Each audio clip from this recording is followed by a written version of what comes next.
So good morning, ladies and gentlemen. Welcome to the Free Market Foundation. I am Jason Neubach, and I'm a director of the FMF, and I'm also responsible for its health policy unit.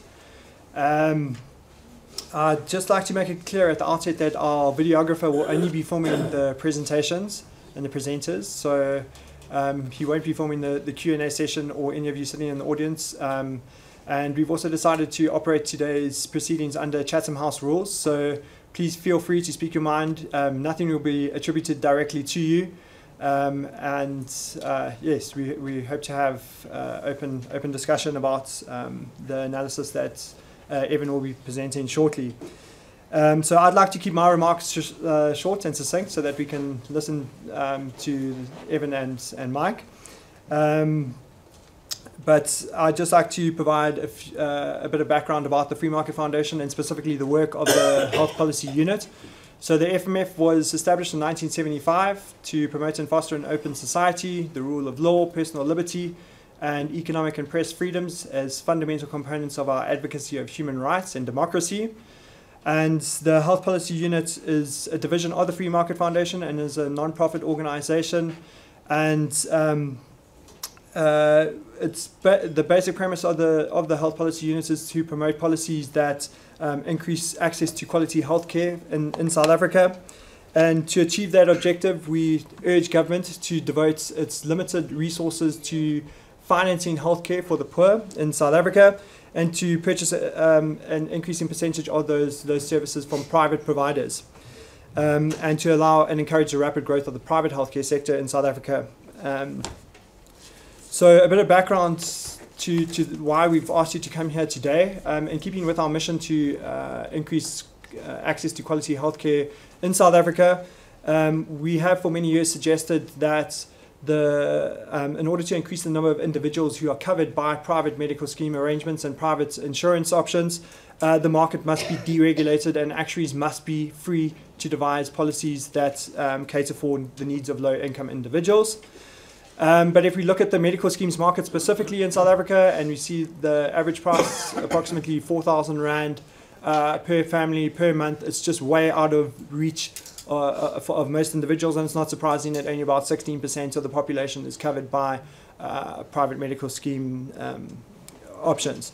So this situation has led twice to the attempts to create a parallel lower cost dispensation. First we had the LIMS in 2004, and then we saw the creation of the LCBO more recently in 2015.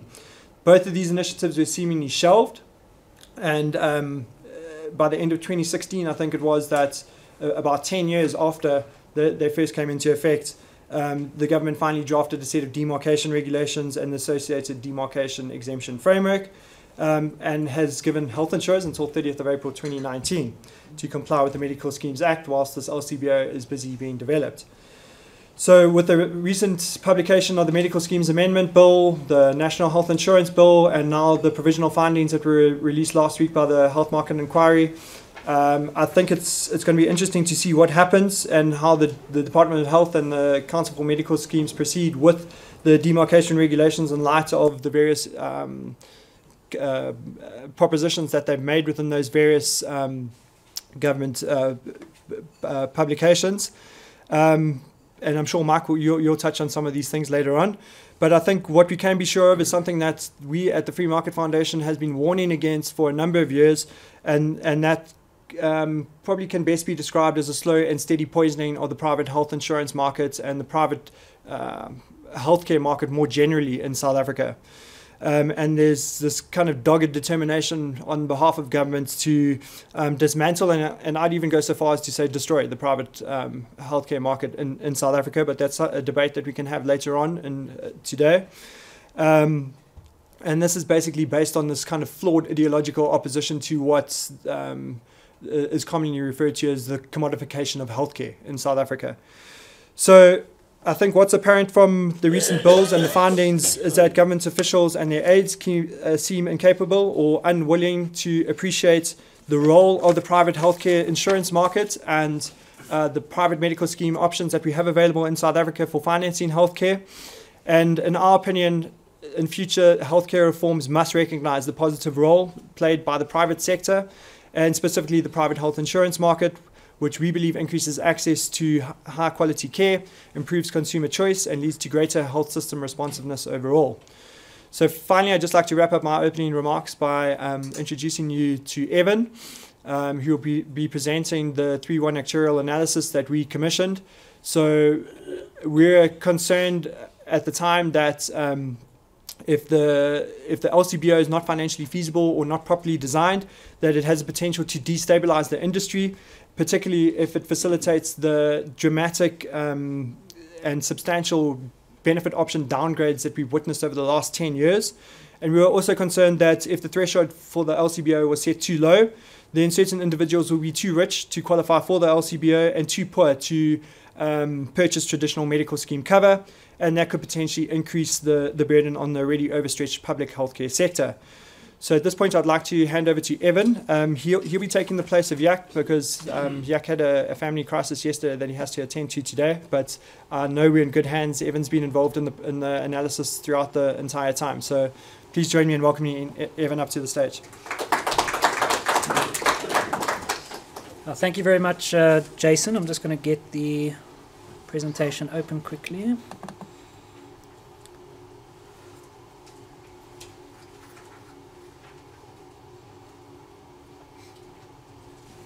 So gonna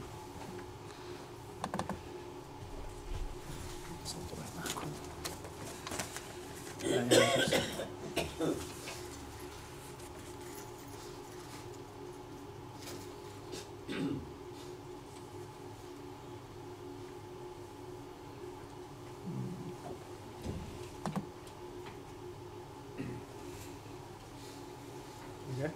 Great. Is this working? Yeah. Yeah, cool. Yeah, thank you very much. So, as Jason touched on, we assisted the Free Market Foundation in performing an actuarial analysis to try and get a sense for what the potential impact could be of the introduction of the low-cost benefit options into the medical scheme environment, as opposed to the current context where they're provided as primary care type insurance products to insurance providers. So, for now, we've done a high-level analysis to touch on really what are the key risks that need to be considered in sort of following through with this process, and what are the key dynamics that we need to consider to ensure that we don't destabilize things that are currently working. No. Okay, so first, before I get into the meat of the results of what we expect the potential impact might be, I'm just going to give a bit of context in terms of how we approached the exercise and the analysis that we did in terms of what data we relied on, as well as what key approaches and methodologies we applied. So firstly, a bit of a sense of some of the high-level approach. One of the key things before I get started is just to provide a bit of a definition for what we have defined as being budget options versus what we have called low-cost benefit options, or LCBOs. So in the context of our presentation, LCBOs are really what we're talking about in terms of what would potentially be introduced into the medical scheme environment. So those are your primary care type products focused on primary care benefits, as I said, currently within the insurance context that they're talking about introducing into the medical scheme environment. So that's LCBOs. On the other hand, we've defined what we call budget options as being the current low-cost options within the medical scheme environment. So as an example, that's your network type options. On a Discovery, it would be a key care type option. On a Bonitas, a bond cap or something similar to that. So that's what we're talking about when we talk about budget options versus LCBOs. In terms of the key outcomes that we've considered in our assessment, Jason already touched on them, but the one hand, we've looked at what the potential financial impact could be on the medical scheme industry of introducing these LCBOs and whether there's potential for financial risk there. And on the other hand, we've looked at, given that we expect that there's an income threshold that's going to be defined in line with these LCBOs, what is the potential risk for a group that exists that is going to be excluded from this private cover, given that they earn above this income threshold, but cannot afford the traditional medical scheme products that are there at the moment. So there's some key member movements that we needed to consider that feed through into potentially the financial impacts. So the one key one is the buy downs to these LCBOs from the members that are currently within the medical scheme environment. And for the purpose of this, we focus most of our analysis on assuming that these buy downs would happen from the current budget options, as those are the members that are currently your most vulnerable from an affordability perspective. And then the other key membership movement to consider is new members that would in fact join the medical scheme population who are currently uncovered. And when we define uncovered here, what we're really saying is they don't have medical scheme cover. So this could in fact include those that currently have primary care products through insurance providers. For the purpose of our analysis for now, we focused on just open medical schemes, given that there's a lot of uncertainty around what would happen within a restricted scheme context with the introduction of LCBOs.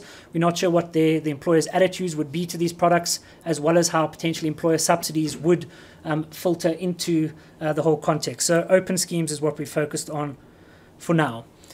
Some of the key data sources that we've relied on, we've looked at the Council for Medical Schemes annual reports, as well as the attached dependencies. Particularly, we've looked at the detail it provides in terms of the claims and membership profiles for members currently on budget options within the medical scheme industry. Where necessary, where we've had to add a bit of extra detail, we've also relied on our detailed data warehouse, where we have hundreds of thousands of lines of member profile information as well as claims information to supplement what is out there publicly. We've also looked at the 2017 tax statistics, a publication jointly between National Treasury and SARS, as well as Stats SA publications such as your general household surveys, as well as income and expenditure surveys. So what this data has allowed us to do is to develop some key data sets and key underlying assumptions that we've fed into our assessment and analysis. So in particular, if we look at the budget options and the members on budget options, we've developed a very detailed age and income profile for every member that currently sits on those budget options within the industry. We've also looked at what we expect the claims profile to be for members on budget options on an age and health status basis. And this gives us a sense for what the potential cost impact would be if we move some of these members off of budget options that are currently there onto an LCBO framework.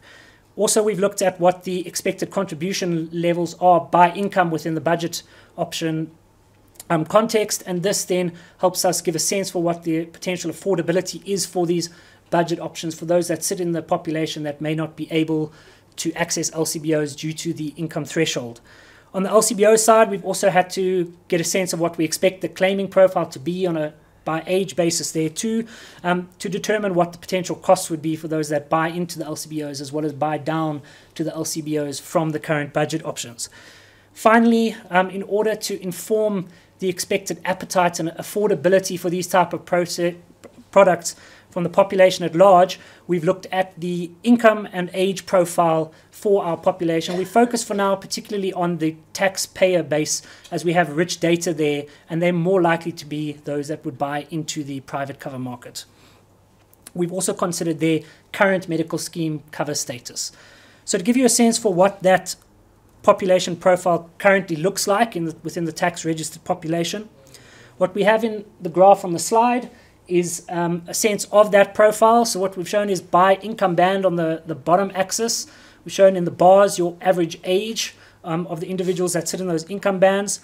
On the bottom sort of gold line, we have the proportion of taxpayers within each income band. And on the top gray dotted line is the medical scheme cover take-up rate within those income bands. So what we can see is, interestingly, as income increases, actually your average age decreases for your tax-paying population. And as we would expect, if we look at the grey line, your medical scheme take-up rate increases with income. But interestingly, if we look at even the highest income levels at 30+ thousand rand per month, we see that it actually levels out at roughly 80%. So it seems to indicate that even where affordability is not an issue, in fact, 20% of the population choose to rather self-insure as opposed to being on medical schemes. So as I said, this profile, the age profile as well as the income profile, has been fed into our expectations in terms of who we think might buy LCBO versus budget option cover, as well as the potential profile of those members that would join the medical scheme population. I've got a few slides then in terms of what we see the profile as being currently on budget options, as well as what the expected financial experience would be on the current budget options, which then informs what the overall financial picture would be depending on where our members move. So firstly, this slide shows what the current membership profile looks like on budget options on an income band basis again. So what we have in your blue bars is the proportion of your members within budget options that sit within your different income bands. And on the grey line, we have the average age of those members within income bands. So what we see really is the bulk of the membership on these current budget options are focused between income levels of roughly 3,000 to 12,000 Rand per month, with the biggest portion sitting between 5,000 Rand and 9,000 Rand per month. If we look at the age, it's quite an interesting picture. It's relatively level for income levels 3,000 Rand plus, slightly increasing with income. But the big outlier is really your low income bands of 0 to 3,000, where we have a relatively large pensioner contingent that drives up the average age and actually puts financial pressure on these options, given that your low income levels also generally come with low contributions and your older pensioner members also claim more. So that's what the current membership profile picture is looking like on these budget options. What we've had to do then for the purpose of our assessment as well is define what we consider to be a healthy member versus what we consider to be a sick member. And the key reason we did this was that we assume that your behavior in terms of buy downs will differ depending on whether you are healthy or sick. Where we say that if you are sick, you are more likely to value your higher cover on a budget option as opposed to an LCBO, whereas a healthy member is more likely to be willing to buy down to a lower level of cover on an LCBO. So for the purpose of this, the way we defined healthy versus sick was to say if you are either having ongoing chronic illness claims or you've had a hospital event in the prior year, you are defined as being sick, and the remainder of the membership is defined as being healthy, and that should inform your buy down behavior. So to give you a sense of the proportion of sick members within budget options by age, see it's relatively flat until the age of about 50. About 10% of our membership is classed as sick.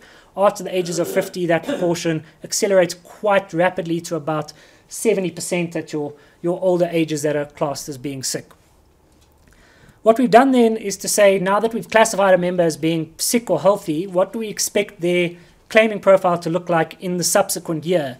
And that would then help us predict, based on where these members end up, if they buy down or not, what do we expect their claiming profile to be subsequent to that, depending on whether they were labeled sick or healthy. So what we've shown on this slide is your average claim cost per family per month for both healthy and sick members. Healthy being the grey line at the bottom and the blue-green line being your sick members.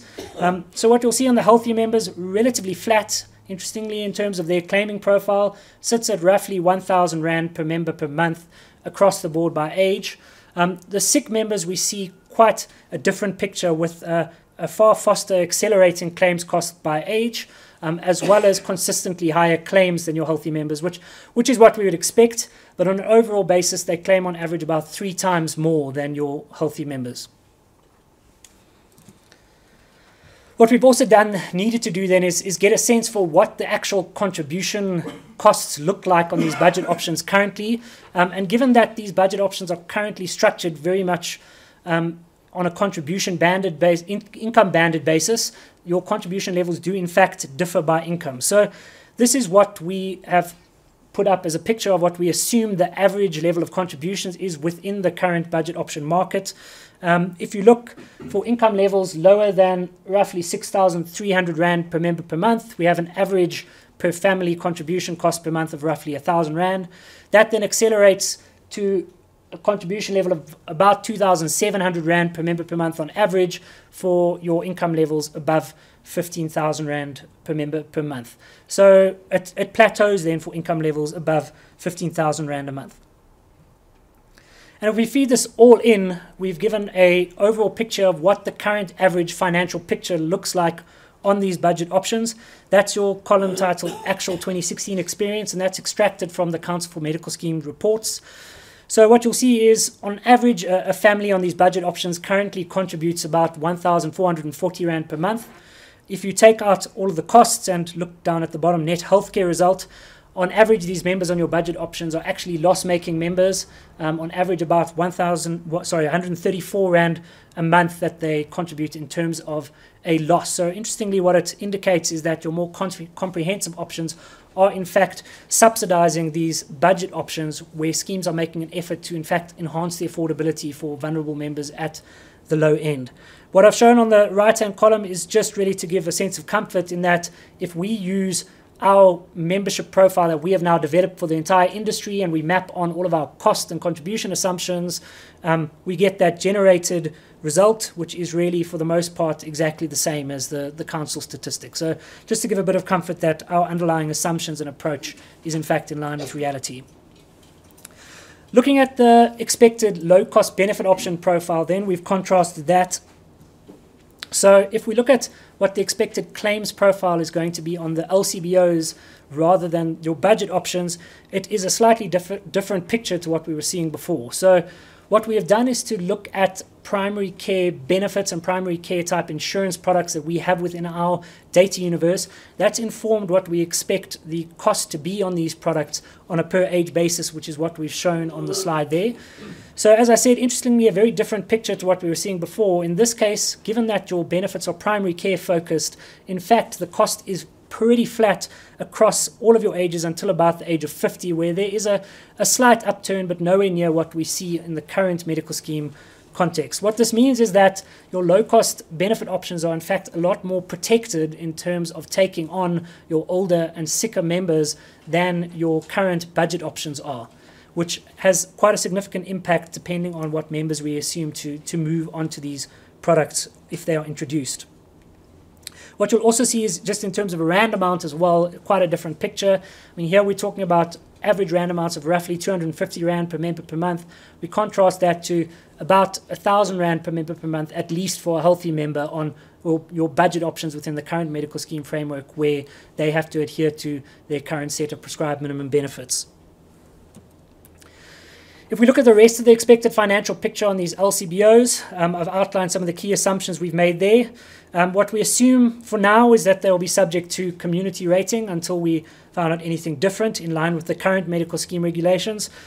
We've assumed that your LCBOs will cost approximately 425 Rand per member per month on average, which allows for about a 10% margin to build solvency for these products. We've assumed that your variable operating costs will be in line with the operating costs on your current budget options, and we've assumed, which we believe is reasonable, but that the introduction of these products won't have any impact on your fixed expenses or overhead expenses.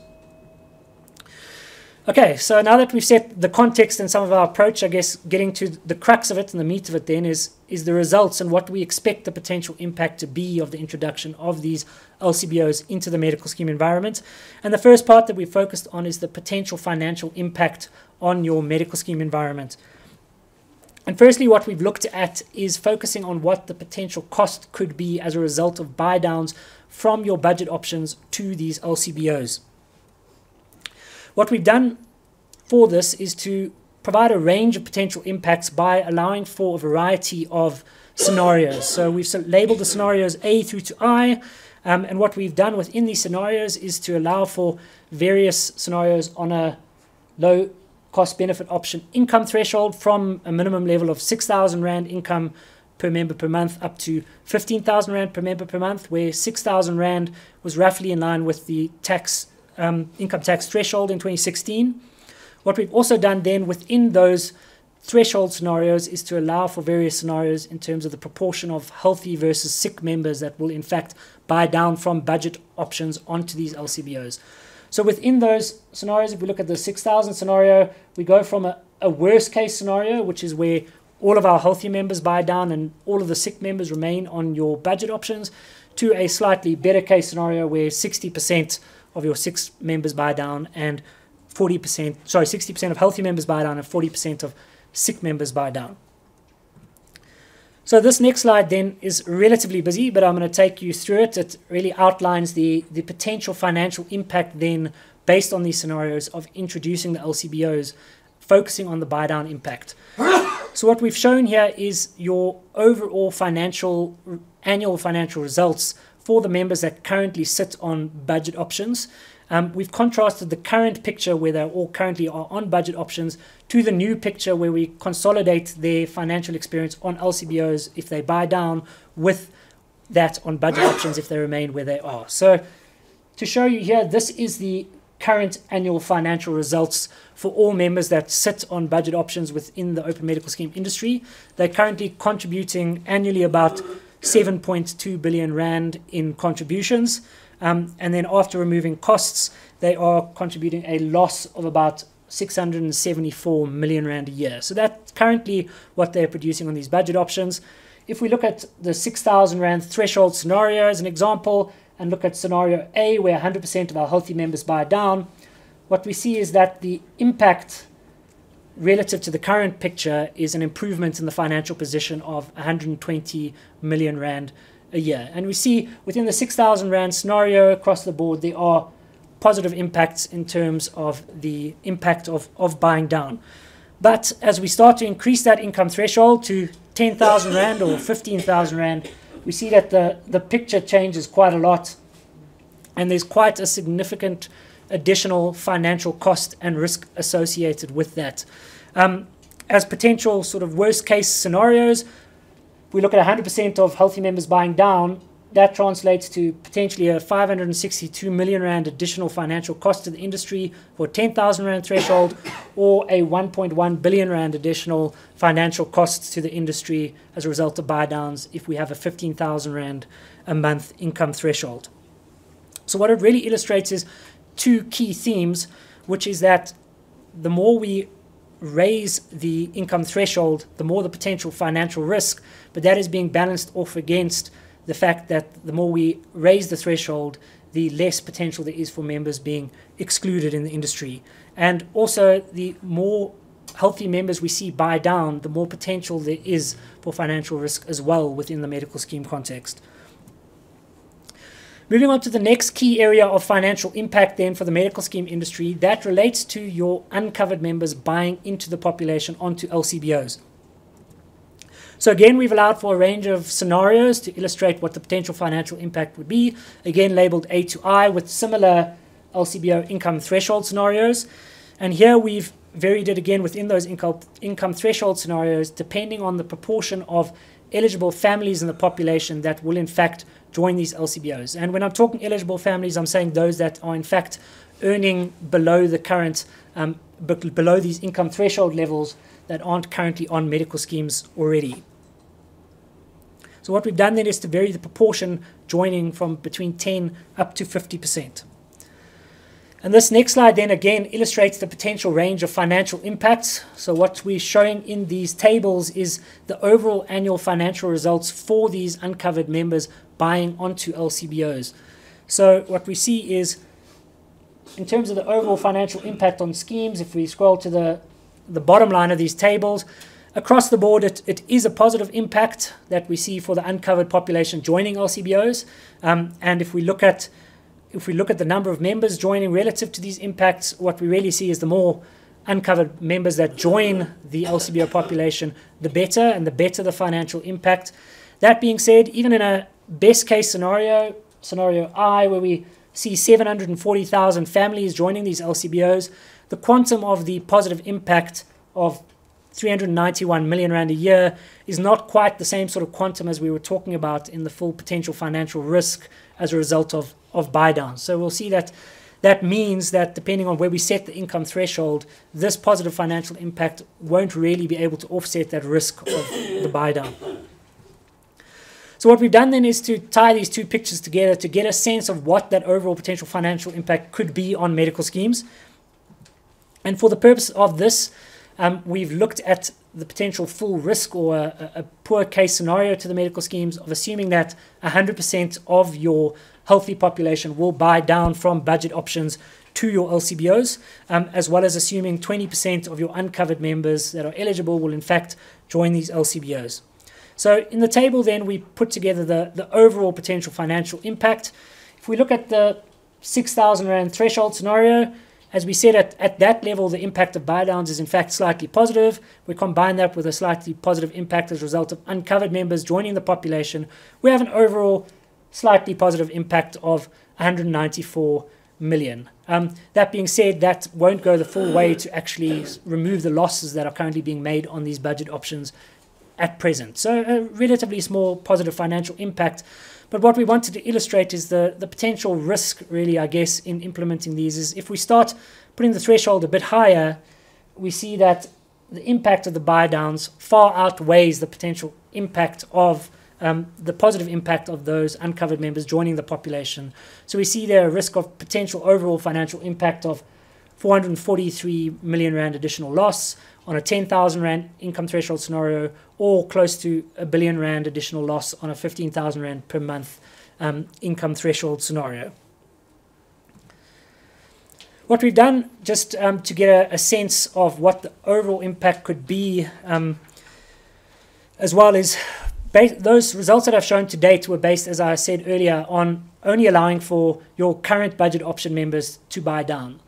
If the contribution level of these LCBOs is at such a low level relative to the current medical scheme contributions, it may in fact entice additional members on more comprehensive options to actually consider buying down as well, where they do qualify below the income threshold level. So what we've done is to show a scenario potentially what the full impact could be if we allow those members also to buy down. And for the purposes of this scenario, we've also included restricted medical schemes. So we've looked across the entire medical scheme population to say who is eligible based on their income to, in fact, join these LCBOs, and what is the potential impact if all of them, in fact, have a chance of buying down. To give you a sense of what the total medical scheme financial results looked like in 2016 based on the Council for Medical Schemes report, we've shown this in the table. So on an overall basis, the medical scheme industry has about 4 million members.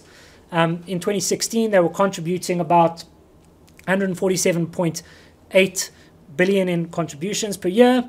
Once we deduct costs, healthcare costs, that translated into an underwriting result of about 11.7 billion rand surplus, and an overall net result of a 2.4 million rand deficit. So roughly break even after all costs are taken out. What we've done then is to contrast that 11.7 billion rand current underwriting result to what the potential overall underwriting result for the industry could be if we introduce these LCBOs and allow for the entire range of medical scheme members to buy down if they are in fact eligible based on income. And again, we've shown a range of scenarios. So here we show a range of scenarios based on the proportion of healthy members that might buy down from 50% down to 5%. And again, within similar income threshold levels of 6,000 rand per month up to 15,000 rand per month. So all we really illustrate here is a consistent theme in that across the board here really it is potentially a risk in an additional loss to the industry in introducing these LCBOs, where all of these impacts are in fact negative. Again, similar themes emerge as well. If the higher we go with our income thresholds, the more the potential financial impact could be. So here we're talking about, on a 15,000 rand threshold, a potential 317 rand additional loss, up to as much as a 3.3 billion rand additional financial loss a year. Again, a similar theme as well. The more healthy members buy down, the worse the impact too. So what we're really illustrating here is the potential risk, and that the risk of buy downs is potentially quite significant and really does need to be considered very carefully as this LCBO framework is looking to be structured. The other key part of the equation is the members that might potentially be excluded from private cover, and here is where we've considered that group that might fall above an income threshold on these LCBOs that would in fact not be able to afford current medical scheme options. So this slide gives the extent of the current uncovered population that aren't on medical schemes, and we've shown it by income level within our population. So if we look at it by income, in our lowest income levels of less than 6,000 rand per month, only about 10% of our population in fact has medical scheme cover. If we go up to income levels of 30,000 rand plus per month, as I was talking about earlier, we sit with about only 20% that don't have medical scheme cover. On an overall basis within our taxpayer base, we see 33.8% of that tax-paying population that don't have medical scheme cover, or roughly about 2.2 million rand, 2.2 million individuals that don't have medical scheme cover. The key question we needed to ask ourselves then is, for those that are going to fall above an income threshold, how do we in fact determine whether the budget options are affordable for them? And a generally accepted figure in terms of an affordability level for healthcare spend on a month-to-month basis is approximately 15% of your income per month, which is considered to be a sustainable level of healthcare cost on an ongoing basis. So what we've done on this graph then is, based on the contribution levels that are currently charged within the budget option market, we've looked at what those represent relative to income on a by income basis. So at the lowest income levels currently in that market, they're actually charging 35% of income on contribution levels. As we go up in income levels, that gets down to about 10% at your higher income levels. That line across the middle then shows us that 15% threshold. So what we're saying then is that this crossover point here of about 17,500 Rand per month, it is going to be difficult for those earning below 17,500 Rand a month to actually afford the current budget options in the market. We do see members on these options. Obviously, as I said, we do have 10% take-up rate for your lowest income levels, but that being said, that may well be driven by subsidy arrangements. So what we have assumed then is that those that earn below 17,500 Rand per month that aren't currently on medical schemes already will not in fact be able to afford budget options into the future. So what we've tried to put together then is a picture for what is this actual number of the population that may be excluded, that won't be able to afford these budget options, that will be excluded from the LCBOs due to an income threshold. And we've shown it again by various threshold scenarios. So if we look at the 6,000 Rand threshold scenario, overall we have 2.1 million of our taxpayers that sit above that level, that will not in fact be able, sit above 6,000 but below 17,500. That represents 2.1 million taxpayers. As I said, quite a lot of them, interestingly, are in fact already on medical aid, but we do sit with a sizable group of 886,000 that aren't on medical aid, that we are saying then would be excluded if we introduced an income threshold level on these LCBOs of 6,000 Rand.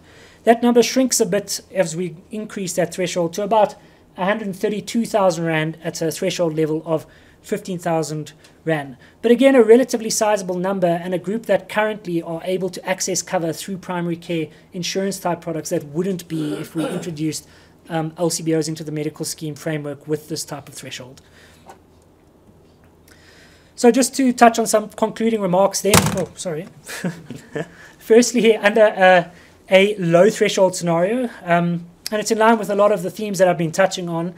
If we introduce a low threshold scenario, what we would see is really the medical scheme industry would be largely unaffected, no real concern in terms of financial risk. The threshold's low enough to prevent a lot of existing members from buying down and joining the LCBOs.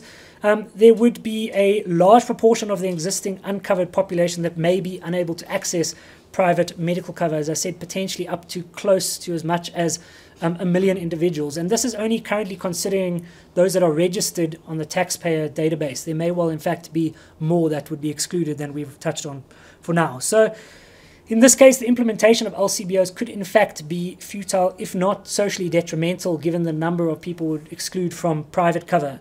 While there be no major ramifications for the medical scheme industry, it could in fact remove ability for many individuals currently accessing cover through insurance products to in fact not be able to access private healthcare benefits.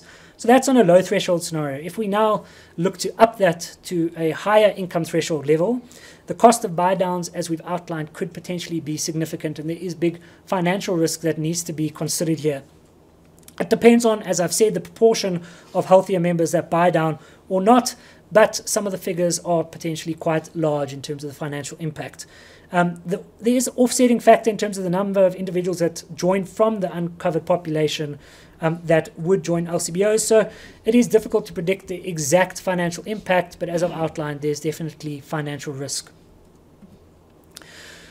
Going forward, this is a high-level analysis that touches on, I guess, for now, some of the key risks and key dynamics that need to be considered. There is a lot of work and thought that can be put into fleshing this out more and improving the analysis and enhancing it with additional considerations.